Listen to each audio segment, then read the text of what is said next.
Zaffa presents Jericho's Dead, written by William Hussey and read by Damian Lynch. Chapter 1. It will be the death of me here, I swear to God. No, I'm not being overdramatic. You people haven't the faintest idea what's going to happen to me inside the walls of this house.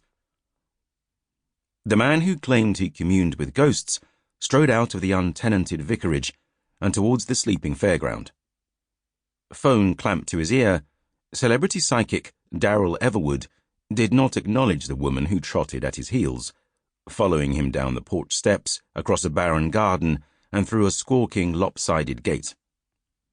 He didn't catch the roll of her eyes or the billow of her cheeks as she let loose an exasperated sigh.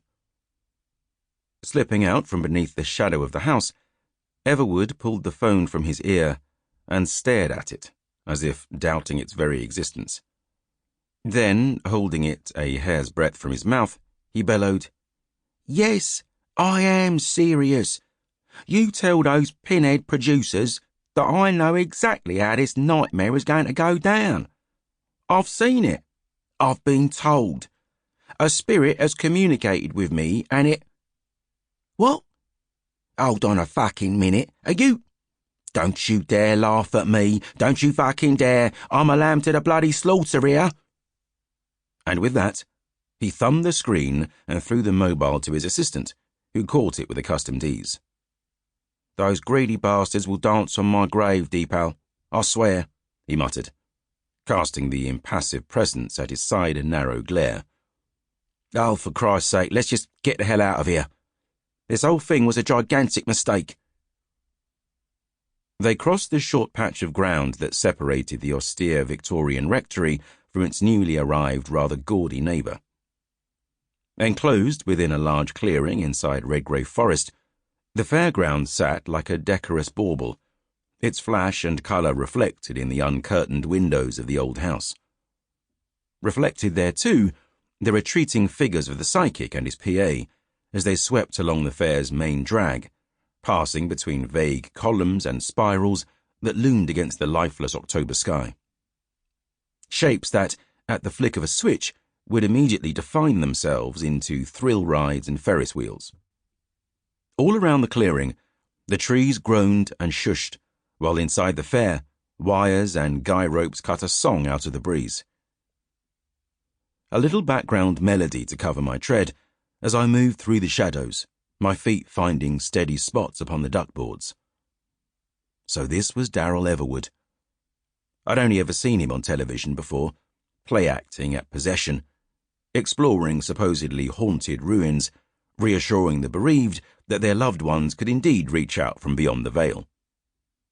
Now this handsome huckster, who had earned a fortune from such parlour tricks, came off more like an overtired toddler, petty and somehow ridiculous.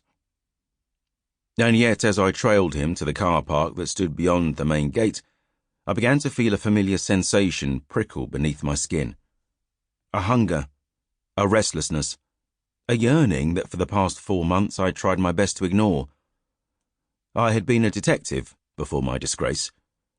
After being thrown out of CID, prosecuted and imprisoned for an attack on a murder suspect, a violent, far-right thug who'd gone by the name of Lenny Kerrigan, I had been forced to return to my fairground roots, to the family and friends I'd once rejected, and who, in my hour of need, had taken me back without question. What followed had been a downward spiral of self-pity, addiction, and despair, a state I'd only been rescued from when a series of bizarre murders had reawakened my interest in the world. Those dark days of last summer now seemed a lifetime away, and for a little while I thought I was done with puzzles. That I could do without the lure of a mystery and the desire to rebalance injustice. That in finding my partner Harry again, I had discovered a saner, brighter star to guide my life by. All lies, of course. Well, if not lies, then a feeble attempt at self-deception. That was why I now followed this man, and why his words plucked at the strings of my curiosity. You people haven't the faintest idea what's going to happen to me inside the walls of this house. Sample complete. Ready to continue?